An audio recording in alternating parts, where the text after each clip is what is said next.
আলহামদুলিল্লাহ রাব্বিল আলামিন والصلاة والسلام على رسول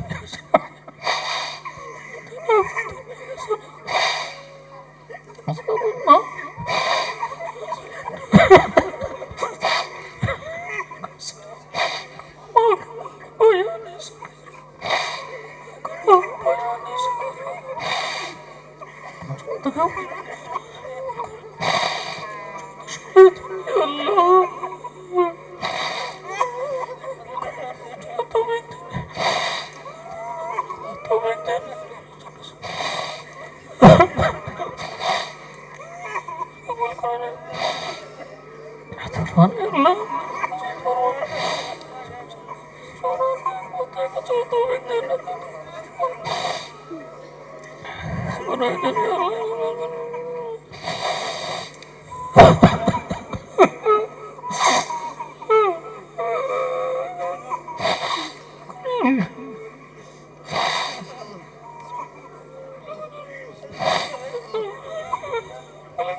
آمين برحمتك يا أرحم الراحمين. بسم الله الرحمن الرحيم. الحمد لله رب العالمين والعاقبة للمتقين والصلاة والسلام على سيدنا وسيد الأنبياء والمرسلين وعلى آله وأصحابه أجمعين وعلى كل من تبعهم بإحسان إلى يوم الدين.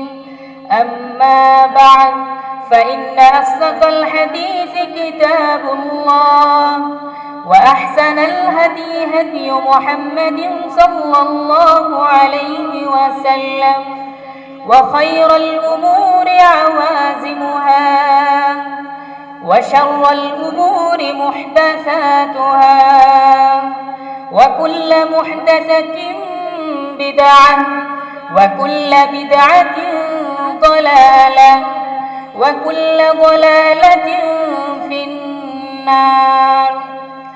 حدثنا المجلد الأول للجامع الصحيح للإمام البخاري شيخنا الأعظم وأستاذنا المفخم المحدث الجليل الفقيه النبيل المحقق المدقق المفسر شارح الأشباه والنظائر العالم الرباني الحبر السامي التلميذ الرشيد والمجاز لشيخ الإسلام المجتهد المفتي تقي العثمان بارك الله في حياته العلامة المفتي دلاور حسين حفظه الله تعالى أطال الله بقاءه وأدام فيوضه علينا. قال حدثنا شيخ المشايخ وأستاذ الأساتذة شيخ الحديث عزيز الحق رحمه الله تعالى قال حدثنا شيخ الإسلام شبير أحمد العثماني رحمه الله تعالى وحدثنا شيخنا وأستاذنا المحدث الكبير المفتي البصير الأديب الأديب سماحة الشيخ محمد حنيف القاسمي حفظه الله تعالى قال حدثنا شيخ المشايخ وأستاذ الأساتذة نصير أحمد خان رحمه الله تعالى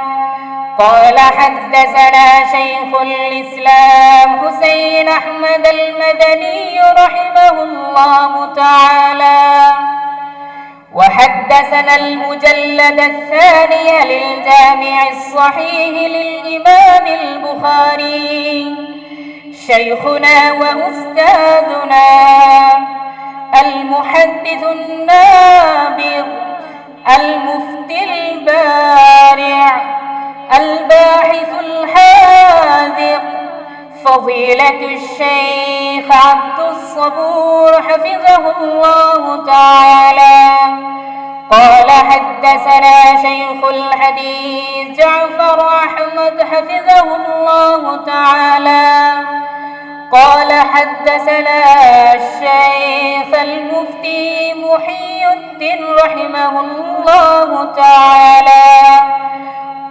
قال حدثنا شيخ الإسلام السيد حسين أحمد المدني رحمه الله تعالى كلاهما قال حدثنا شيخ الهند محمود حسن والدوبندي رحمه الله تعالى قال حدثنا حجة الإسلام قاسم العلوم والخيرات قاسم النانوتوي والإمام الرباني فقيه النفس رشيد أحمد الغنبوه رحمهما الله تعالى قال حدثنا الشيخ عبد الغني المجددي المحدث الدهلوي رحمه الله تعالى قال حدثنا الشيخ إسحاق المحدث الدهلوي رحمه الله تعالى قال حدثنا الشيخ عبد العزيز المحدث الدهلوي رحمه الله تعالى قال حدثنا مسند الهند ولي الله أحمد بن عبد الرحيم المحدث الدهلوي رحمه الله تعالى قال حدثنا أبو طاهر محمد بن إبراهيم الكوراني الكردي رحمه الله تعالى قال حدثنا إبراهيم بن حسن الكوراني الكردي الشافعي رحمه الله تعالى قال حدثنا السيد أحمد بن محمد القشاشي المدني رحمه الله تعالى قال حدثنا أحمد بن علي بن عبد القدوس الشناوي المصري المدني رحمه الله تعالى قال حدثنا شمس الدين محمد بن أحمد الرملي المصري الشافعي رحمه الله تعالى قال حدثنا زين الدين أحمد زكريا بن محمد الأنصاري الشافعي رحمه الله تعالى قال حدثنا أحمد بن علي بن حجر العسقلاني المصري الشافعي رحمه الله تعالى قال حدثنا شهاب الدين إبراهيم بن أحمد التنوخي الشامي رحمه الله تعالى قال حدثنا أبو العباس أحمد بن أبي طالب الحجار الحنفي رحمه الله تعالى قال حدثنا سراج الدين حسين بن مبارك الزبيدي البغدادي الحنفي رحمه الله تعالى قال حدثنا أبو الوقت عبد الأول بن عيسى السجزي الهروي رحمه الله تعالى قال حدثنا أبو الحسن عبد الرحمن بن المزفر الداودي الهروي رحمه الله تعالى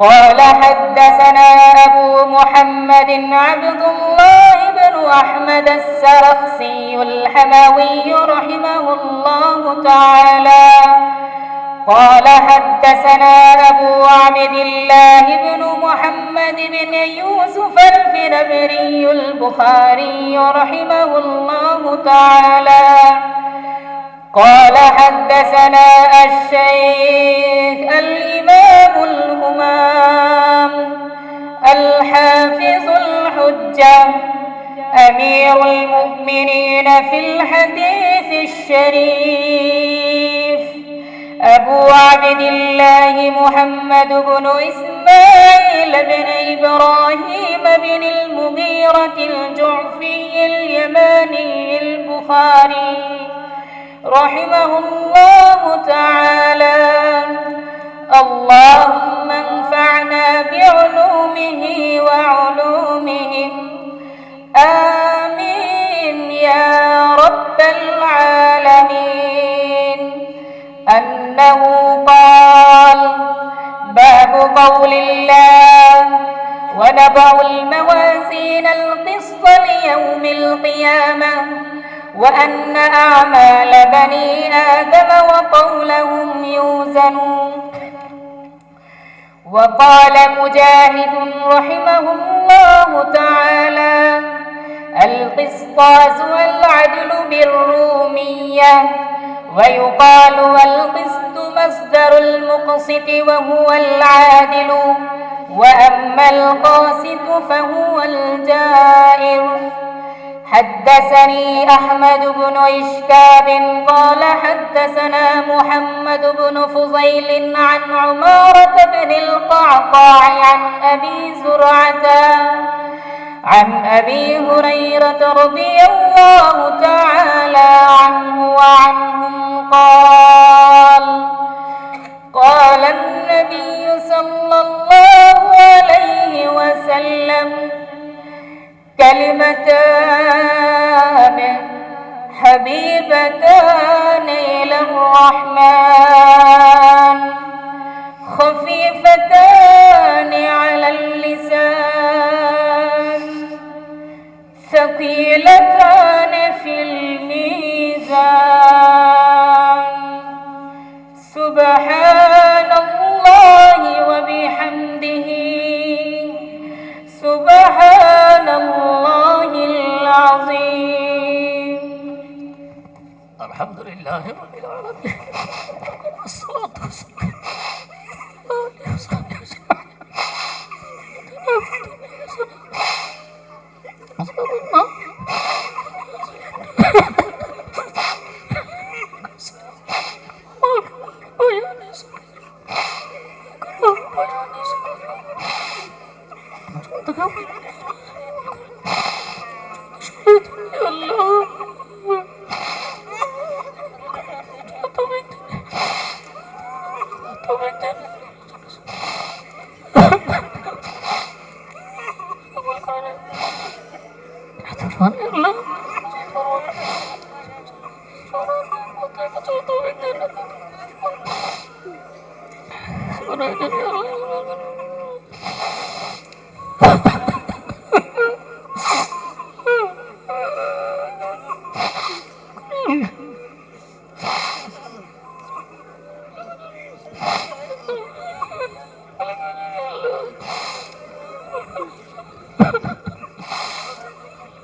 যাবে।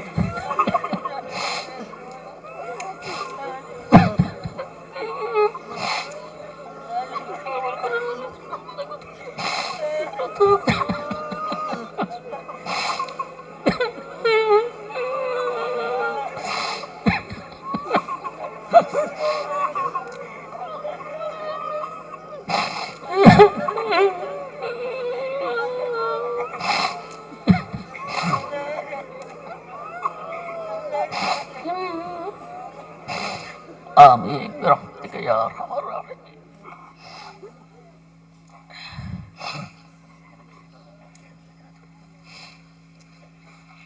نحمده ونصلي على رسوله الكريم أما بعد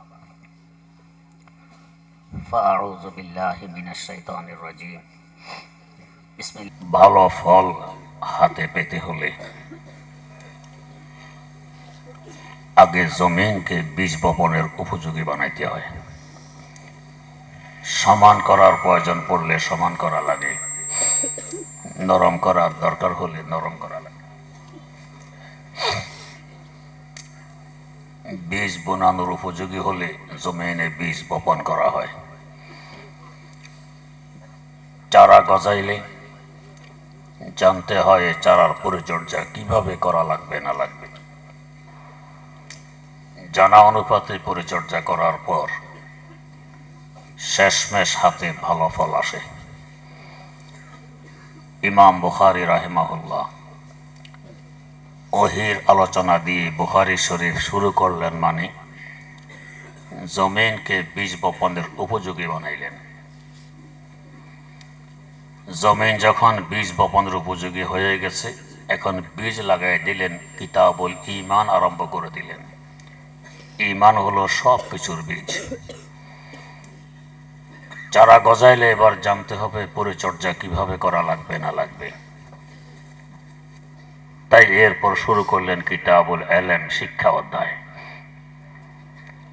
এবার সে জানা অনুপাতে পরিচর্যা আরম্ভ করতে হবে। তাই পরিচর্যা শুরু করে দিলেন কিতাবুত তাহারাত, কিতাবুস সালাত, পবিত্রতা অধ্যায়, নামাজ অধ্যায় ইত্যাদি দিয়ে। সর্বশেষ ফল হাতে আসে, তাই ফলের আলোচনার হাদিস দিয়ে কিতাব শেষ করে দিলেন। এই আলোচনায় করতে গিয়ে প্রথমে এক টুকরা আয়াতে কারিমা পেশ করলেন, ওয়া নাযাউল মাওয়াজিনাল কিসতা লিয়াউমিল কিয়ামা। আল্লাহ রাব্বুল আলামিন বলেন, আমি কিয়ামতের দিবস ইনসাফের পাল্লা প্রতিষ্ঠা করব। কেন করবেন? আগে বলছেন, ওয়া আন্না আমালা বানি আদম ওয়া কাওলাহুম ইউজান। আদম সম্প্রদায়ের আমল সমূহ এবং কথা মাপ দেয়া হবে। প্রশ্ন জাগে, আমলের দেহ নেই, কথার দেহ নেই, মাপ দিবে কিভাবে? উত্তর বড় সহজ। গরম ঠান্ডা দেহ নেই, আমরা মাপ দিই যে এখন তাপমাত্রা কত ডিগ্রি সেলসিয়াস। দেহবিহীন গরম ঠান্ডা মাপ দেয় একটি মেশিনের মাধ্যমে। মেশিনটি আবিষ্কার করেছে আমাদের ক্ষুদ্র ব্রেন।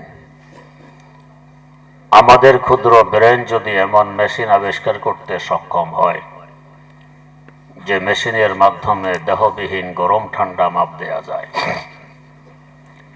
ব্রেনের আবিষ্কারক আল্লাহ রাব্বুল আলামিনের পক্ষে কি সম্ভব হবে না দেহবিহীন আমল সমূহ এবং কথা মাপ দিয়ে দিতে? নিঃসন্দেহে সম্ভব হবে। পাল্লাটি প্রতিষ্ঠা করবেন কোথায়? প্রতিষ্ঠা করবেন বিচারালয়ের সামনে। বিচারালয় কোথায়? বিচারালয় হাসর মাঠে। হাসর মাঠ কোথায়? হাসর মাঠ অন্য কোথাও নয়, আমরা যেই জমিনে বসবাস করছি এই জমিনে হবে হাসর মাঠ। তবে এখনকার জমিন আর তখনকার হাসর মাঠে তিনটি ব্যবধান থাকবে। এক নম্বর ব্যবধান, এখন এই জমিনের আয়তন প্রায় 20 কোটি বর্গ মাইল। আমাদের কারো আগমন ঘটে তো কারো প্রস্থান ঘটে, এতে করে থাকার জায়গা হচ্ছে। যদি কেউ বিদায় না নিত সবাই থেকে যেত, চলাফেরা তো পরের কথা, হয়তো দাঁড়ানোরও জায়গা মিলত না। কিয়ামতের মাঠে তো সকল মানুষ একসাথে সমবেত থাকবে, এর পাশাপাশি সকল জীবজন্তু উপস্থিত থাকবে, তো জায়গা হবে কিভাবে? ফেরেশতারাই জমিনের চতুর্দিক দিয়ে শিকল লাগিয়ে টেনে জমিনকে কোটি কোটি গুণ বড় বানাই ফেলবেন। প্রশ্ন জাগে, টান দিলে লম্বা হওয়া হলো রবারের বৈশিষ্ট্য, মাটি টান দিলে ভেঙে যায়, লম্বা হয় না। উত্তর বড় সহজ, রবারকে টান দিলে লম্বা হয়, এই বৈশিষ্ট্য দিয়েছেন আল্লাহ রাব্বুল আলামিন। যে আল্লাহ রবারকে টান দিলে বড় হওয়ার বৈশিষ্ট্য দিতে পারেন, এ আল্লাহ মাটিকেও টান দিলে বড় হওয়ার বৈশিষ্ট্য দিতে পারেন। বিচারালয় হবে বর্তমান যে জায়গাকে আরাফার ময়দান বলা হয়, এই জায়গা হবে বিচারালয়। জমিন যে হারে বড় হবে, আরাফার ময়দানও ওই হারে বড় হবে।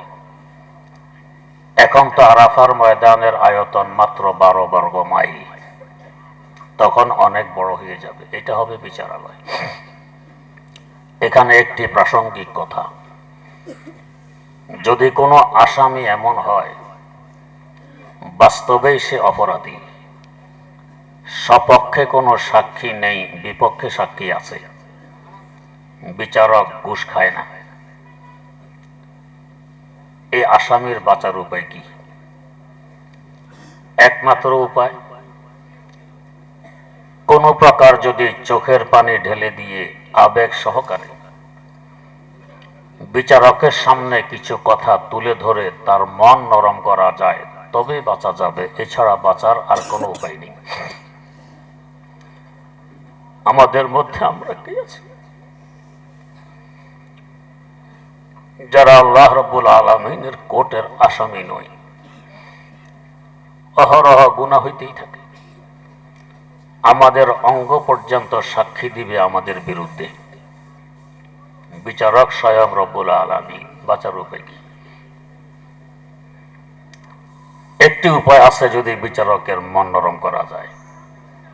বিচারককে পাবো কোথায়? যাত্রার জন্য বিচারকের সাথে সাক্ষাৎ তো সম্ভব নয়, একটি রাস্তা আছে, সেটি কি?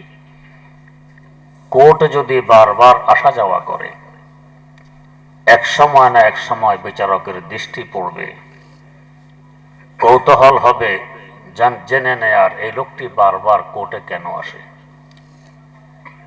তাকেই কখনো না কখনো জিজ্ঞেস করে বলবে, তুমি বারবার কোর্টে কেন আসো?